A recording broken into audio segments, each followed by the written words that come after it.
Welcome to exam mark. तो exam mark के इस प्लेटफॉर्म में आप सभी का स्वागत है। तो आज इस नए लेक्चर में हम लेकर आए हैं आपके लिए एक नया कंडीशन जो कि है रिफ्रैक्टिव एरर। आज हम पढ़ेंगे रिफ्रैक्टिव एरर। तो रिफ्रैक्टिव एरर के अंदर मतलब क्या पढ़ेंगे, तीन डिजीज कंडीशंस के बारे में हम पढ़ने वाले हैं।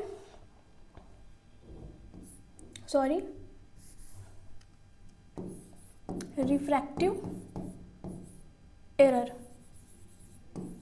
जिसमें हम आज तीन डिजीज कंडीशन डील करेंगे अपने सब्जेक्ट के अकॉर्डिंग। मीन्स अपने हमारे सब्जेक्ट में जो सिलेबस में है वही डील करेंगे। और रिफ्रैक्टिव एरर जैसे कि नाम से पता चल रहा है कि रिफ्रैक्शन से रिलेटेड है। तो आइज के जो डिसऑर्डर हैं तो देखते हैं हम पहले कि रिफ्रैक्शन होता क्या है। एज वी नो कि रिफ्रैक्शन मीन्स कि एक लाइट आ रही है वो बेंड होगी।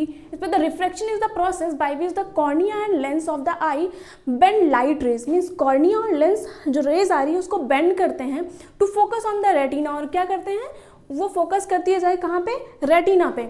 When the bending of the rays and the length of the eyeball are uncoordinated. जब ये जो रेज आ रही है उसकी बेंडिंग और आई बॉल, जो आई बॉल होता है उसकी लेंथ अनकोऑर्डिनेटेड हो जाए तो the image does not fall on the single point of the retina. Retina के जो सिंगल पॉइंट पे, ये हमारा आई बॉल मान लेते हैं, यहाँ पे रेटिना है, जो यहाँ से रेज जा रही थी हमारी, उनको बेंड होकर यहाँ रेटिना के एक सिंगल पॉइंट पे इमेज क्रिएट करनी थी।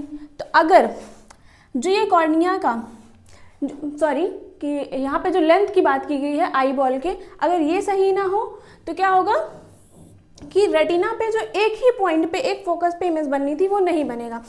तो यही पढ़ेंगे आज की हम डिजीज कंडीशन में। ये होता है रिफ्रैक्टिव एरर। रिफ्रैक्शन में जो एरर है, when the refraction is normal उसे इमीट्रोपिया कहते हैं। रिफ्रैक्शन अगर नॉर्मल है तो इमीट्रोपिया कहते हैं, और एबनॉर्मल है तो क्या बोलते हैं। तो देखते हैं इंसिडेंट्स के बारे में पहले देखते हैं।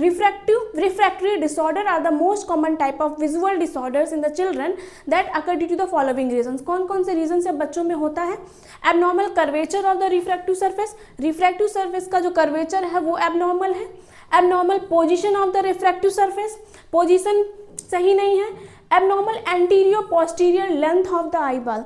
अब एंटीरियर पोस्टीरियर लेंथ होती क्या है, हमने देखा कि ये जो हमारा आई बॉल है इसकी जो यहाँ से ये एंटीरियर पोस्टीरियर, ये पोस्टीरियर एंड है और ये एंटीरियर एंड, तो जो ये लेंथ है अगर ये सही नहीं है, एबनॉर्मल है, तो भी ये रिफ्रैक्टिव एरर्स होते हैं।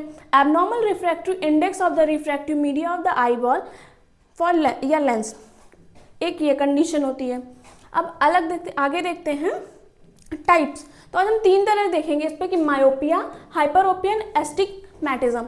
मीन्स मायोपिया का मतलब नियर साइटेडनेस। साइटेडनेस मीन्स नज़दीक का दिखेगा, नियर मीन्स पास, साइटेडनेस मीन्स जो हमें विजिबल हो रहा है, पास की चीज़ें दिखेंगी। एंड हाइपरोपिया में दूर का दिखेगा।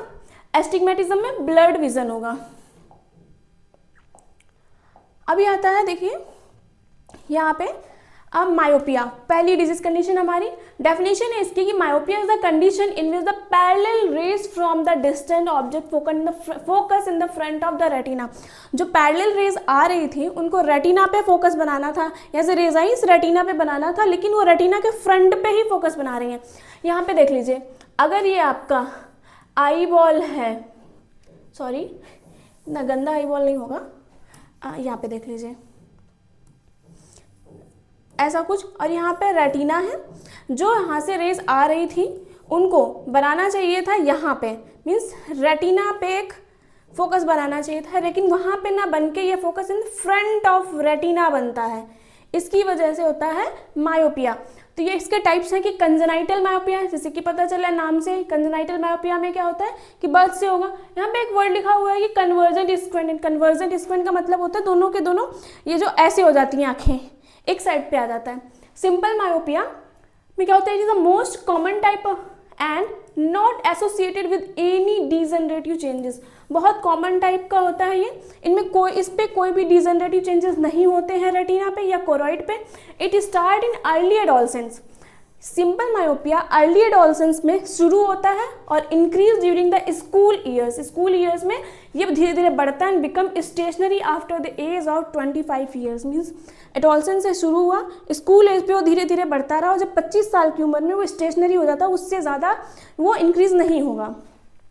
आगे है प्रोग्रेसिव मायोपिया, जैसे कि नाम से पता चले ये प्रोग्रेसिव बढ़ता ही जाएगा। This type progress rapidly and is accompanied by degenerative changes in the vitreous, choroid and retina। इन कहाँ पे डिजेनरेटिव चेंजेस आ रहे हैं? विट्रस पे, कोरोइड पे, रेटिना पे। तो मैंने बोला कि डिजेनरेटिव चेंजेस आएंगे कहाँ पे? विट्रस पे, कोरोइड एंड रेटिना पे। तो ये प्रोग्रेसिव टाइप का था। नेक्स्ट देखते हैं हम हमारा कि इसका पैथोफिजियोलॉजी क्या है। When the length of the eye ball in the anterior posterior axis is more. मैंने बताया था ना एंटीरियर पोस्टीरियर एक्सिस क्या होता है, फिर से देख लीजिए। ये आई बॉल अगर माने हम तो यहाँ से लेके ये जो लेंथ है, ये एंटीरियर पोस्टीरियर जो ये लेंथ है, ये क्या हो रही है? ज़्यादा हो गई due to over development of the eye. Eyes के ओवर डेवलपमेंट की वजह से ये जो एंटीरियर पोस्टीरियर एक्सिस था ये बड़ा हो गया, इंक्रीज हो गया इस पर।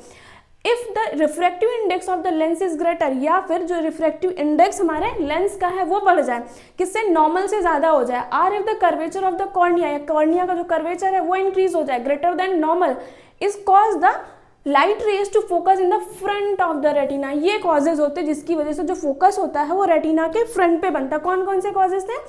पहला तो एंटीरियर पोस्टीरियर जो एक्सिस था वो बड़ा हो गया, या रिफ्रैक्टिव इंडेक्स जो लेंस का था वो ज़्यादा हो गया नॉर्मल से, ये जो कर्वेचर ऑफ द कॉर्निया है वो नॉर्मल से ज़्यादा हो गया। ये 3 कॉजेज थे।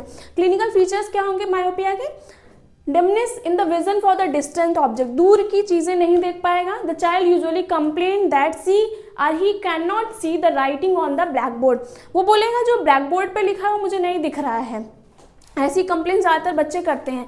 If the defect is severe apart from the dimness of the vision distance object, the child complain of the headache on reading.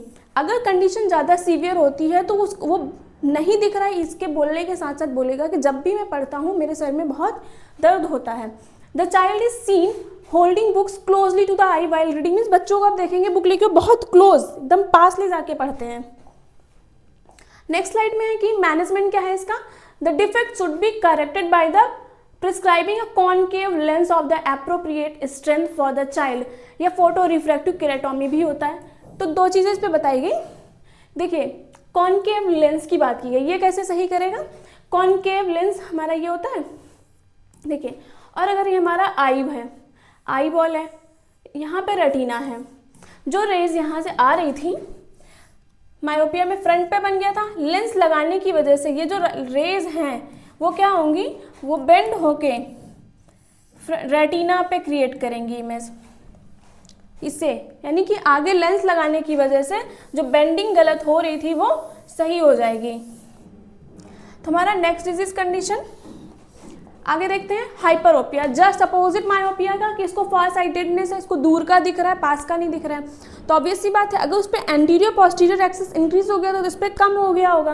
Hyperopia is the condition in which the parallel raise from the distant object focus behind the retina.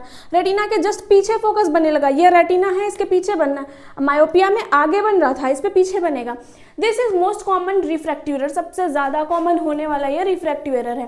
Pathophysiology इसकी क्या है? When the length of the eye ball in the anterior posterior axis is short, पहले ही बताया मैंने कि छोटा हो जाएगा। If the refractive index of the lens is low, if the curvature of the cornea is less than the normal, curvature भी छोटा हो गया, रिफ्रैक्टिव इंडेक्स जो था लेंस का वो भी कम हो गया, और एंटीरियर पोस्टीरियर एक्सिस जो है वो भी छोटा हो गया। क्लिनिकल फीचर्स इस पे होंगे हाइपरोपिया के कि diminish vision both near and distant object के लिए।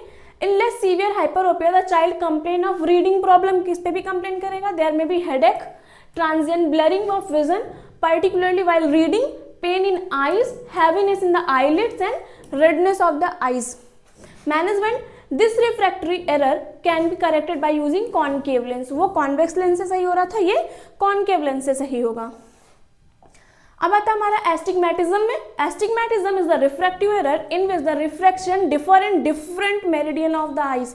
मीन्स हॉरिजॉन्टल और वर्टिकल जो मेरिडियन है, दोनों मेरिडियन में इसका विजन जो है अलग होगा। In horizontal meridian the eyes is emmetropic. Emmetropic क्या होता है? नॉर्मल रिफ्रैक्शन है जिसका, तो हॉरिजॉन्टल में तो इमीट्रोपिक है, while in vertical meridian it is hypermetropia और मायोपिया, दोनों में से कुछ भी हो सकता है।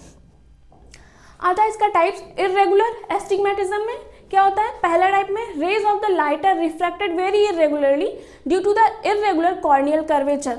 कॉर्नियल कर्वेचर इरेगुलर होने की वजह से जो रेज आ रही थी वो रिफ्लेक्ट होंगी इरेगुलर तरीके से, as in the case of corneal scar. ये कहाँ देखने के लिए मिलेगा? जब कॉर्नियल स्कार होता है।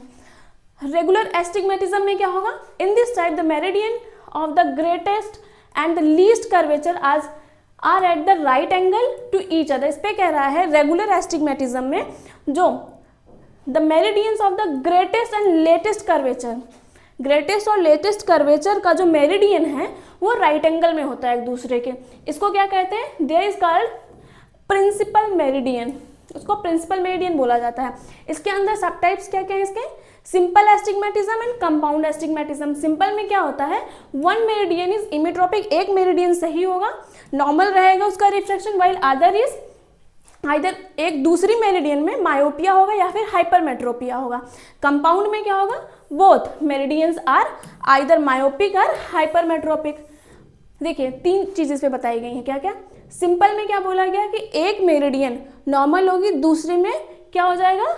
हाइपरमेट्रोपिया हो सकता है या मायोपिया हो सकता है। वही कंपाउंड में बोला गया कि दोनों ही मेरिडियन पे ये तो मायोपिया होगा या फिर हाइपरमेट्रोपिया होगा। और मिक्स्ड में क्या होगा?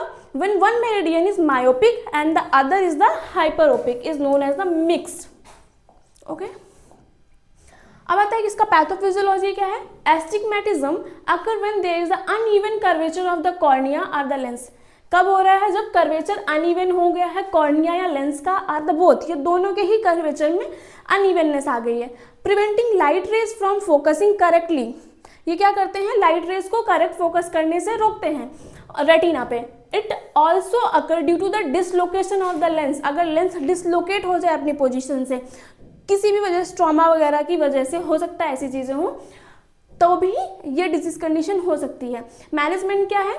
रेगुलर एस्टिग्मेटिज्म में सिलेंड्रिकल लेंस यूज होता है और proper strength is prescribed. In case of irregular astigmatism correction in the I site can not be made with the cylindrical lens but use a contact lens can be helpful. कह रहा है कि अगर regular है, astigmatism regular type का है, तो उस पर सिलेंड्रिकल लेंस से हम सही कर सकते हैं, लेकिन अगर इरेगुलर का है तो correction of I site can not be made with the cylindrical lens. Cylindrical lens से करेक्ट नहीं किया जा सकता है।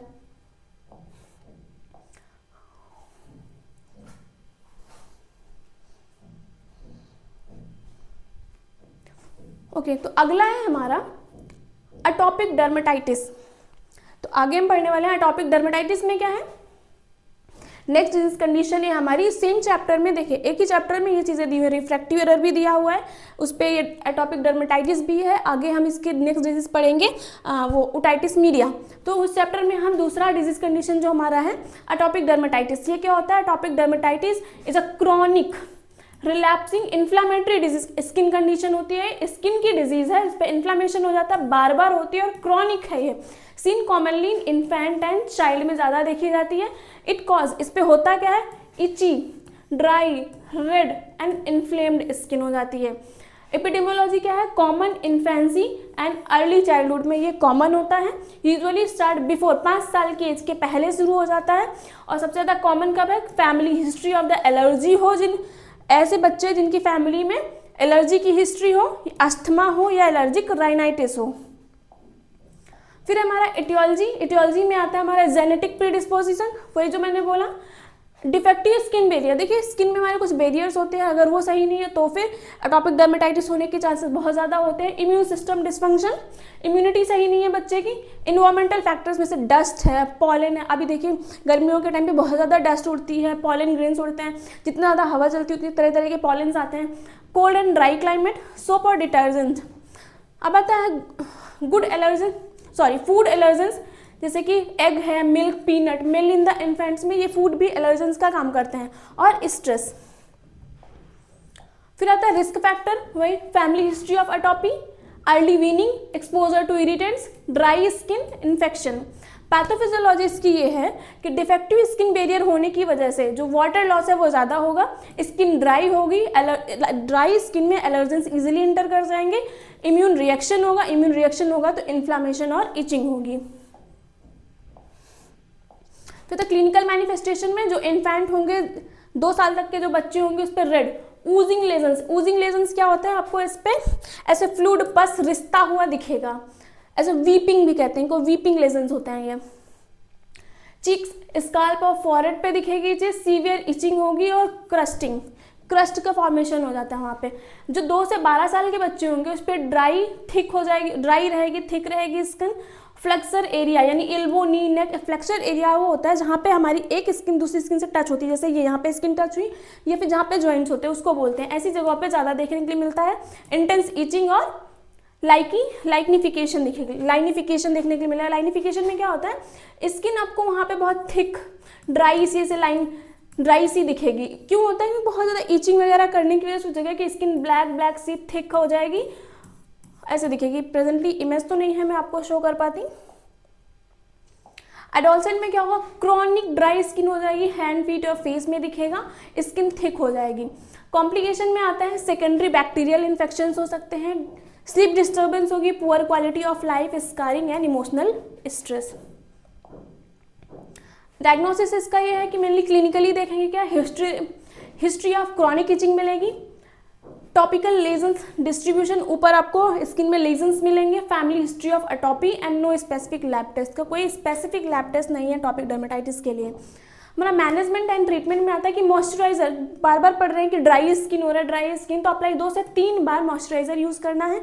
टॉपिकल कॉर्टिकोस्टेरॉइड्स आते हैं इन्फ्लेमेशन को रिड्यूस करने के लिए, और एंटीहिस्टामिन्स क्यों देंगे, ताकि हमारी जो इचिंग हो रही है वो कम हो जाए। एंटीबायोटिक जो सेकेंडरी इन्फेक्शंस हो रहे हैं उनको कम करने के लिए। सीवियर केसेस में इम्यूनोमॉड्यूलेटर्स देंगे, क्योंकि इसका कहीं ना कहीं रीजन था कि इम्यूनिटी हमारी वीक हो गई थी। नर्सिंग मैनेजमेंट में आता है कि मेंटेन स्किन हाइड्रेशन को मेंटेन करेंगे और apply apply prescribe cream properly. जो भी प्रिस्क्रिप्शन मिला है आपको आपके डॉक्टर से उसको सही तरीके से लगाएं। कीप नेल शॉर्ट्स, बच्चों के नाखून छोटे रखें, क्योंकि नाखून बड़े होंगे तो इतना ज़्यादा स्क्रैचिंग करेंगे, स्क्रैचिंग को प्रिवेंट करने के लिए ही नेल छोटे किए गए। प्रोवाइड कंफर्ट मीजर्स दें उनको, monitor for infection and educate parents. फिर हमारा होम केयर क्या करेंगे, रेगुलर मॉइस्चराइज करें उसको, माइल्ड सोप यूज़ करें, अवॉइड ट्रिगर्स को अवॉइड करना है, कॉटन के क्लॉथ्स बच्चों को पहना है, ल्यूक वार्म वाटर से बात करानी है, अवॉइड ओवर बाथिंग, ज़्यादा बात नहीं देनी है बच्चे को। अब एजुकेशन में क्या क्या करना है, हेल्थ एजुकेशन के लिए disease is chronic but controllable, उनको बताना है ये क्रॉनिक तो है लेकिन कंट्रोल किया जा सकता है। Importance of the regular treatment, रोज जो ट्रीटमेंट को दिया जा रहा है उसकी इंपॉर्टेंस क्या है ताकि वो स्टिक रहे अपने ट्रीटमेंट को लेके। Avoid allergens and irritants, follow up care. फिर आता है हमारा प्रोग्नोसिस में, many children improve with the age, उम्र के साथ साथ सही हो जाता है। सब में develop asthma and allergic rhinitis, जिसको कहते हैं अटोपिक मार्च। ओटाइटिस मीडिया, अभी मैंने बोला था इसी चैप्टर में सीरीज में पूरे हमारे आगे है ये ओटाइटिस मीडिया। तो ओटाइटिस मतलब होता है कान का इन्फेक्शन, मीडिया मीन्स मिडल, तो मिडल ईयर इन्फेक्शन पढ़ेंगे। Otitis media is the inflammation of the middle ear. Etiology of otitis media, upper respiratory tract infection हुआ, जैसे कि कोल्ड हुआ है, फ्लू हुआ है, उस पर भी ये हो सकता है। स्टिचियन ट्यूब डिस्फंक्शन, जो स्टिचियन ट्यूब होती है उस पर किसी वजह से ब्लॉकेज हो गया या पुअर ड्रेनेज है उसका, तो भी ओटाइटिस मीडिया हो सकता है। बैक्टीरियल इन्फेक्शन, मेनली स्ट्रेप्टोकोकस निमोनियाई का इन्फेक्शन हो, हीमोफिलस इन्फ्लुएंजा हो, या मॉक्सिला कैथारलिस होगा वो, सॉरी प्रोनाउंसिएशन के लिए प्लीज सॉरी। वायरल इन्फेक्शन हुआ, आरएसवी इन्फ्लुएंजा वायरस हुआ हो, एडिनो हाइपरट्रॉफी हो, एलर्जी की वजह से बॉटल फीडिंग इन लाइंग पोजीशन, लिटा के बच्चों को दूध पिलाते हैं, स्पेशली इन्फेंट्स के लिए बोला गया है। और ये स्मोकिंग को देखिए, बच्चा खुद तो स्मोक करेगा नहीं, पैसिव स्मोकिंग जो उसके आसपास लोग कर रहे होते हैं, ये भी कहीं ना कहीं रीजन है। रिस्क फैक्टर में वाइल्ड चाइल्ड में develop ear infection, the following are the some of the factors that may increase the risk of developing ear infection. कौन कौन से रिस्क हैं जो बढ़ा रहे हैं चीज़ों को, being around someone who smoke, उसके पास उसके आसपास ऐसे लोग हैं जो स्मोकिंग करते हैं, फैमिली हिस्ट्री है ईयर इन्फेक्शंस की, पुअर इम्यून सिस्टम है बच्चे का, time spend in the day care setting, day care setting में ज़्यादा टाइम स्पेंड कर रहा है, absence of the breast feeding नहीं मिली बच्चे को, हैविंग कोल्ड, बच्चे को जुकाम है, बॉटल फीडिंग इन सुपाइन पोजिशन। अब क्या otitis media, acute otitis media क्या होता है ये देखिए, acute otitis media is the sudden infection of the middle year. Acute में क्या हो रहा है, सडन इन्फेक्शन हो रहा है, इस पर क्या हो रहा है, with pain and fever, okay, इस पर पेन है, फीवर है और सडन इन्फेक्शन की बात की गई है। की फीचर ये है इसका कि ईयर में पेन होगा, ईयर पेन को क्या बोलते हैं, ओटाल्जिया बोला जाता है, फीवर आएगा, बच्चा बहुत ज़्यादा रोएगा, इरिटेबल होगा, बल्जिंग रेड टेम्पैनिक मेम्ब्रेन, अगर आप टेम्पैनिक मेम्ब्रेन को देखेंगे तो बल्जिंग, उस पर बल्ज रहेगी और बहुत रेड रहेगी, पस में भी प्रेजेंट, यहाँ पस प्रेजेंट है, पीछे हमने पढ़ा था उससे पस नहीं प्रेजेंट था। Cause usually due to the bacterial viral infection की वजह से होता है, after upper respiratory tract infection, उसके बाद भी हो सकता है। अब यहाँ पे बोला गया ओटाइटिस मीडिया विद डिफ्यूजन। अब विद डिफ्यूजन में क्या है, दूसरा टाइप उसका, otitis media with diffusion is the presence of fluid in the middle ear. यहाँ मिडल ईयर में फ्लूइड है लेकिन without sign of the acute infection, यहाँ एक्यूट इन्फेक्शन नहीं है। की फीचर ये है कि इस पर पेन नहीं होगा, लास्ट में देखा था कि पेन था वहाँ पे, फीलिंग ऑफ ईयरफुलनेस है यहाँ पे, हियरिंग डिफिकल्टीज हो रही हैं, डल और रिट्रैक्टेड टेम्पैनिक मेम्ब्रेन है यहाँ पे, कॉमन आफ्टर ओटाइटिस, जो एक्यूट ओटाइटिस मीडिया थे उसके बाद ये ओटाइटिस मीडिया विद डिफ्यूजन होने के चांसेस बढ़ जाते हैं। कॉज क्या है, due to Eustachian tube dysfunction, allergy and resolving infection.